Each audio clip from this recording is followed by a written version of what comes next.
Gaya belajar yang pertama.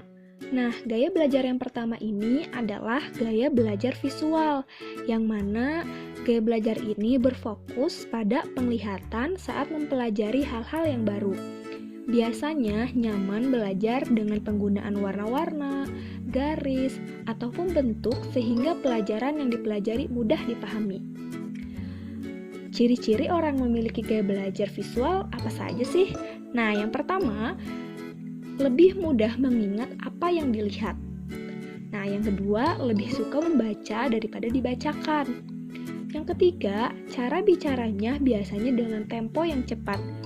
Yang keempat, tidak mudah terganggu dalam keramaian. Dan yang terakhir, suka menggambar apapun di kertas. Nah, untuk anak-anak dengan gaya belajar visual, ada cara belajar yang sesuai dengan gaya belajar visual. Yang pertama, anak-anak bisa belajar melalui gambar atau video. Yang kedua, membaca buku yang tidak hanya tulisan, tetapi ada ilustrasi dan warnanya. Dan yang ketiga, gunakan spidol atau pulpen warna-warni saat membuat catatan, agar materi yang anak-anak catat akan mudah diingat dan dipahami. Yo, jadi apakah kalian termasuk ke dalam jenis gaya belajar visual? Gaya belajar yang kedua. Gaya belajar yang kedua ini adalah gaya belajar secara auditori. Gaya belajar ini mengandalkan pendengaran sebagai alat untuk menerima informasi. Ketika belajar, biasanya dapat mengingat pelajaran jika pelajaran itu didengar langsung. Ciri-ciri orang memiliki gaya belajar auditori adalah yang pertama, lebih mudah mengingat apa yang didengar dan senang mendengarkan. Yang kedua, mudah terganggu dalam keributan. Yang ketiga, senang membaca dengan mengeluarkan suara. Dan yang keempat, mudah mengingat nama orang saat berkenalan. Nah, untuk ciri-ciri orang yang memiliki gaya belajar auditori, untuk cara belajar yang sesuai dengan gaya belajarnya, ada beberapa cara nih. Yang pertama, belajar sambil mendengarkan musik yang disukai. Yang kedua, kalian bisa merekam penjelasan guru dan memutarnya kembali saat mengulas pelajaran. Yang ketiga, apabila membaca buku, kalian bisa mengucapkan dengan suara pelan untuk memudahkan mengingatnya. Dan yang keempat, belajarlah dengan berdiskusi dengan teman. Nah, apakah kalian termasuk ke dalam jenis gaya belajar auditori?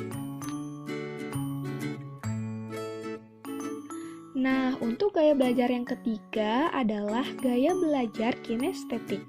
Gaya belajar ini akan mudah memahami materi tidak hanya dari membaca atau mendengarkan, tetapi harus sambil langsung mempraktikannya. Nah, ciri-ciri orang yang memiliki gaya belajar kinestetik itu, yang pertama, menyenangi belajar dengan metode praktik. Yang kedua, menyukai aktivitas yang melibatkan gerakan tubuh. Yang ketiga, saat berkomunikasi sering menggerakkan anggota tubuh. Dan yang keempat, menghafal dengan melakukan kegiatan seperti memainkan jari, memainkan pulpen, atau memainkan benda-benda yang ada di sekitarnya. Nah, untuk cara belajar orang yang memiliki gaya belajar kinestetik itu ada 3. Yang pertama, saat mendengarkan materi pelajaran, bila mungkin segera dipraktikkan. Yang kedua, belajar sambil melakukan aktivitas menggunakan gerakan, misalnya dengan menjentikan jari, memainkan pulpen, atau memainkan barang-barang yang ada di sekitarnya.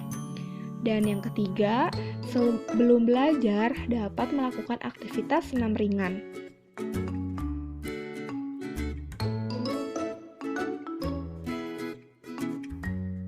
Jadi, apakah anak-anak sudah dapat menentukan gaya belajar kalian masing-masing?